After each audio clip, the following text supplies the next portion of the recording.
Saudações, camaradas! Tudo bem? Espero que todos estejam muito bem, dentro da nossa normalidade, né?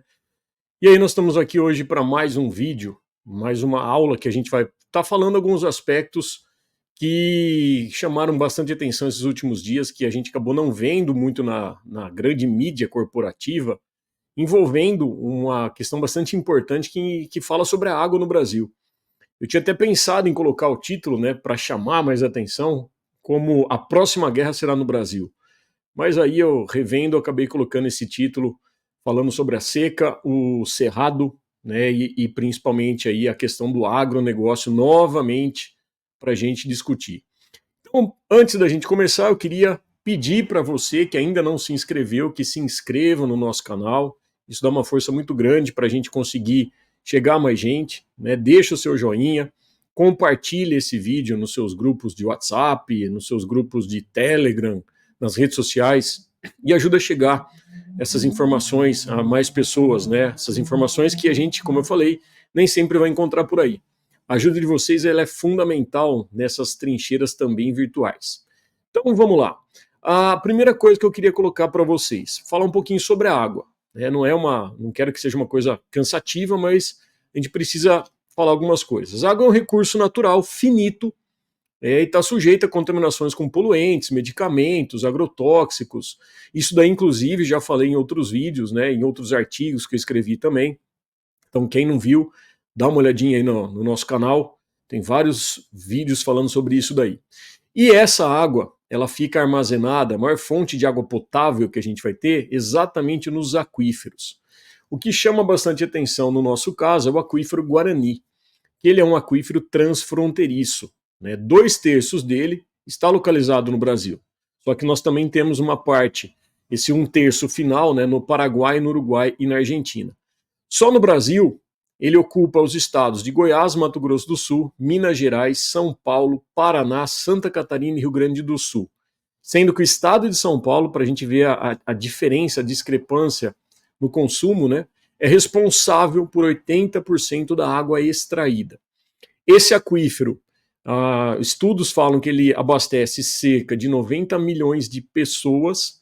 E o que chama atenção, o motivo da gente estar fazendo esse vídeo, você vai estar falando assim, poxa, Padula, mas você é biólogo, você está falando de geografia. Primeiro que as coisas se conectam, né? Mas segundo porque saiu uma pesquisa da Unesp que está mostrando um desequilíbrio na quantidade da água que está saindo do aquífero e a quantidade que está entrando, ou seja, a chuva não está conseguindo repor toda essa água que está sendo utilizada. Os motivos, entre outras coisas, seria essa exploração excessiva, associado, obviamente, a essas secas prolongadas, essas crises hídricas, né, as faltas de chuva que a gente vê aí constantemente, e, portanto, essa capacidade de sustentar o fluxo de rios e nascentes acaba sendo cada vez pior.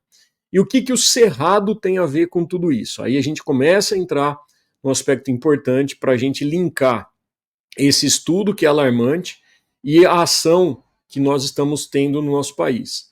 Primeiro que o cerrado ele é o berço das águas no Brasil. 9 das 12 bacias hidrográficas são, portanto, abastecidas ali pelo cerrado. São essas bacias: Amazônica, Tocantins, Araguaia, Atlântico Nordeste Oriental, Parnaíba, São Francisco, Atlântico Leste, Paraná e Paraguai.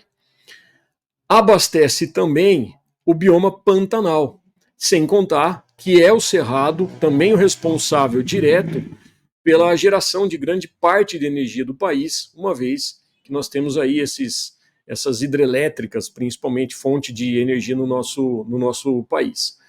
Promove também a recarga hídrica dos aquíferos Guarani, então a primeira grande importância que nós estamos falando, né, relacionando o cerrado com o aquífero que nós acabamos de falar na pesquisa, assim como os aquíferos Bambuí e Urucuia.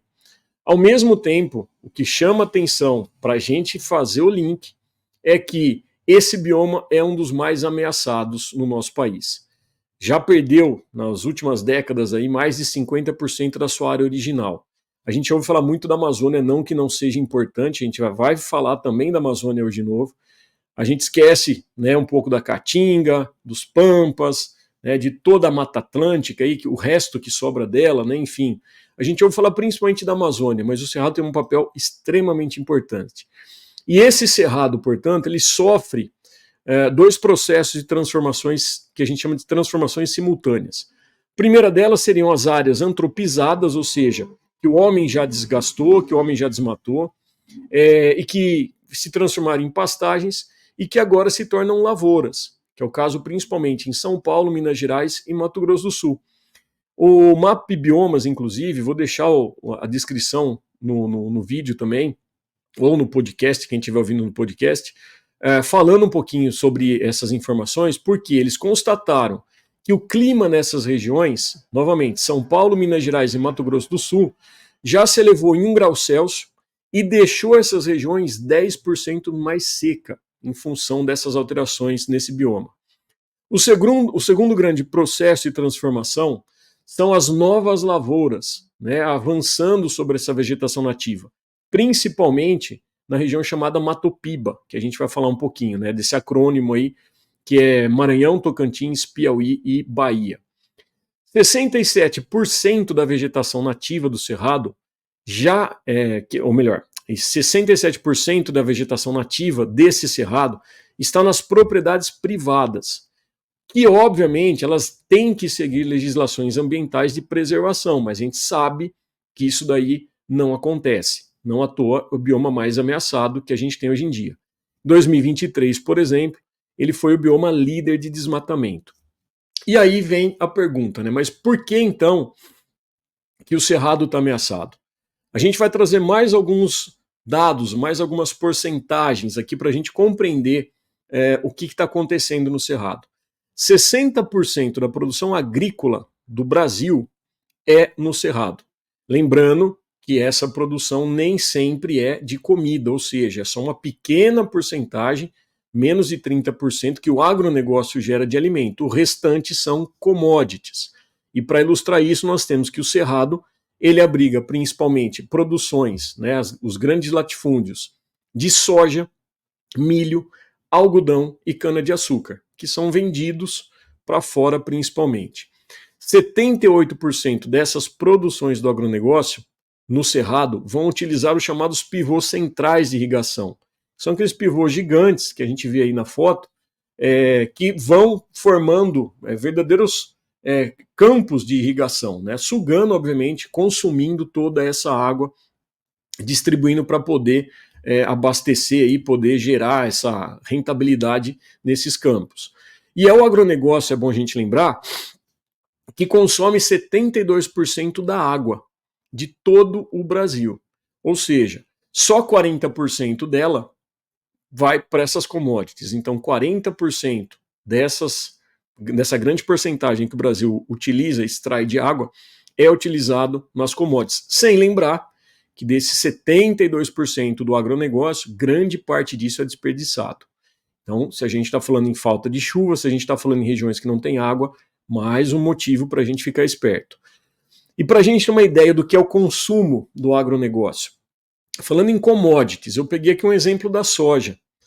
É uma das atividades agrícolas que mais consome água, sendo necessário para produzir um único quilo de soja 1.800 litros de água. Então, a rentabilidade, né, bastante baixa para 1 quilo de água.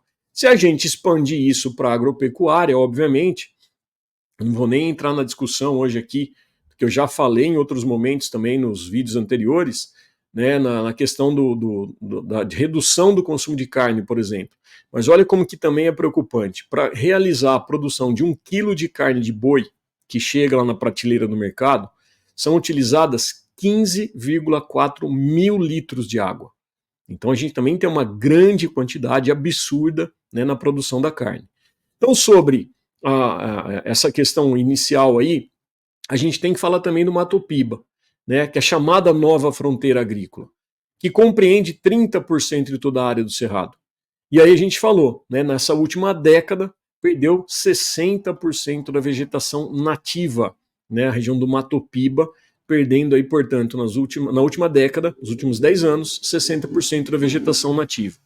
E quando a gente fala toda essa relação, né, de seca, quando a gente está falando do aquífero, quando a gente está falando, a gente não pode esquecer também a importância que tudo isso tem associado à floresta amazônica como a principal geradora de umidade. Né? Isso porque, como a gente viu, e a gente já falou também, né, e vamos reforçar de novo aqui, a floresta amazônica, através do processo de evapotranspiração, que é um processo em que as plantas vão automaticamente promover a subida da chamada seiva bruta, então elas sugam, né, a umidade do solo, os minerais vão subindo, para que chegue na copa das árvores e automaticamente realize o processo de fotossíntese. Só que para isso, para continuar essa ascensão da seiva bruta, para chegar nas folhas onde tem o cloroplasto, para realizar o processo da fotossíntese, né, os alunos aí e as alunas que estudam o processo de fotossíntese, né, fase clara, fase escura, tudo isso acontece lá no cloroplasto, onde nós temos a presença do pigmento principal, que é o clorofila. E para isso continuar subindo, a planta precisa promover uma pressão, né, de subida dessa seiva. E essa pressão ocorre principalmente pelo processo da evapotranspiração. Então os estômatos, né, que são as estruturas presentes na folha dessas plantas, ficam abertos, promovendo a evaporação e a transpiração pela cutícula dessas folhas de parte da água que está subindo. E essa água que está subindo e evaporando e sendo transpirada vai formar os chamados rios voadores. Ou seja, toda a umidade que vem também do Oceano Atlântico encontra essas nuvens de umidade promovidas pela floresta amazônica e aumentam essa densidade de água, aumentando, portanto, a quantidade de umidade nessas nuvens. O que vai acontecer a partir desse momento? Existem as cordilheiras dos Andes, como a gente consegue visualizar nessa imagem bem bacana aí, e ao carregar toda essa umidade, ela encontra essa barreira da Cordilheira dos Andes, que desce em direção à região central do Brasil. Lá na região do Cerrado, lá na região do Pantanal, promove, portanto, essas chuvas. Mais do que isso, ao promover essas chuvas, novo processo do ciclo da água, de evaporação dessa água, vai novamente carregar essas nuvens, e automaticamente leva a chuva para a região sudeste e região sul, por exemplo. E aí automaticamente a gente consegue, né, entender o processo de estiagem que está acontecendo no Brasil. Por quê? Porque se eu estou falando de desmatamento da Amazônia, se eu estou falando em acabar com essa quantidade de umidade que é proveniente da floresta amazônica, associado ao desmatamento do Cerrado, associado aos incêndios criminosos no Pantanal também, tudo isso você reduz essa umidade, comprometendo novamente o reabastecimento desse aquífero Guarani que a gente comentou. Por sinal, saiu essa semana, se não me engano foi ontem, né, hoje é dia 9, no dia 8 saiu o índice da inflação acumulada no Brasil. Né? Ela fechou em 4,76, ficando 0,26% acima do teto da meta, e justamente por conta da conta de energia elétrica. Né? Essa inflação foi puxada pela energia elétrica. Isso porque essa seca atípica que a gente tem, né, provavelmente, infelizmente, vai ser o nosso novo normal, ela obriga, para que nós consigamos manter a geração de energia, o acionamento das termoelétricas, que são usinas que precisam de combustível fóssil, especificamente no nosso caso é utilizado gás natural, que é mais caro. Então aí surgem as bandeiras vermelhas na conta de luz. E mais do que encarecer a nossa conta de luz, também polui ainda mais, liberando mais gases do efeito estufa através da combustão. E a culpa disso é de quem? Do desmatamento, dos incêndios, de todos esses crimes ambientais promovidos, novamente por quem? Pelo agronegócio. E quem que vai pagar essa conta? A mesma conta desses agrotóxicos que seguem sendo isentos de impostos, os mesmos que seguem contaminando a nossa água, o nosso alimento, causando doenças, desequilíbrios ambientais. Quem vai pagar tudo isso? Eu e você. Claro que colocar a culpa no governo também vai acontecer. Né? O mercado rentista vai cobrar que para que a inflação reduza, para que a gente tenha o índice Copom, né, reduzido, que aumentar a quantidade de crédito, vai exigir uma política neoliberal para o governo, né, política de austeridade, de cortes públicos, que vão afetar, obviamente, a população mais necessitada. Então vejam como política e biologia precisam ser relacionadas. Vocês estão percebendo como que é importante a gente denunciar o agronegócio, mostrar a verdade dos fatos e lutar pela transição da agroecologia? Novamente, agroecologia que produz comida, agroecologia que gera emprego, agroecologia que preserva o ambiente, agroecologia que precisa ser alternativa, sustentável verdadeiramente para o país. A gente já falou isso e volto a repetir aqui. Mas o que acontece? A gente não pode falar sobre isso, né? Porque a elite do agronegócio não gosta. O desespero é tamanho que essa semana, inclusive, perdão, semana passada, o Repórter Brasil, vou deixar o link aqui também descrito, fez uma reportagem mostrando, né, como que o agronegócio está agindo até para censurar livros didáticos, né, através do movimento que é financiado por empresas e empresários do agronegócio, que tem como objetivo alterar esses materiais didáticos para retratar esse setor de forma mais positiva, porque eles estão percebendo que a verdade está vindo à tona, está comprometendo porque as pessoas estão tendo noção, né, do que é o agronegócio, que não é toda aquela propaganda bonitinha, maravilhosa da família Doriana que a gente vê na Rede Globo, por exemplo, né, falando que o agro é pop, que o agro é bonito, que o agro é limpinho e cheiroso. Esse grupo chamado Domini, né, que é de olho no material escolar, daí a abreviação DONIME, está se infiltrando na educação pública, né, e tenta alterar até o Plano Nacional de Educação, influenciando e pressionando até mesmo a educação particular. O que eles estão defendendo? Que não pode mais falar que agrotóxico faz mal, que não existe trabalho escravo nos latifúndios, que a agropecuária não tem culpa no desmatamento, que as mudanças climáticas não têm relação com o agronegócio, né? Então veja, é um negacionismo que eles estão tentando impor agora através de livros didáticos, né?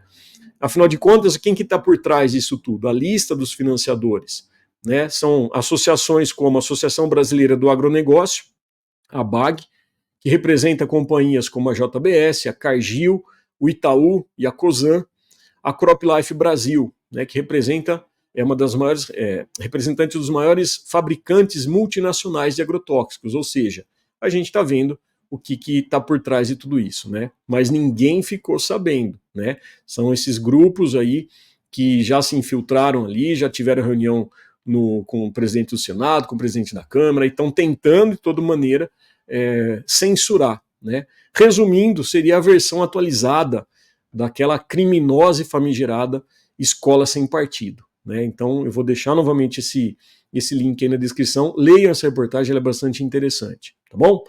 Então é isso, pessoal. Agradeço pela atenção, eu conto com o apoio de vocês para divulgar essas informações, uma aulinha bem rapidinha hoje aqui, um vídeo bem rapidinho. Se inscrevam no canal, isso é muito importante, a gente está chegando aí aos mil inscritos, compartilhem nas suas redes, deixem o gostei, e a gente vai seguir essa luta, né, contra esses abusos de um sistema degradante, que não degrada não apenas o planeta, né, mas toda a nossa saúde e o que nos resta ainda dessa nossa humanidade, tá bom? Um grande abraço para todos e a gente se vê numa próxima vez.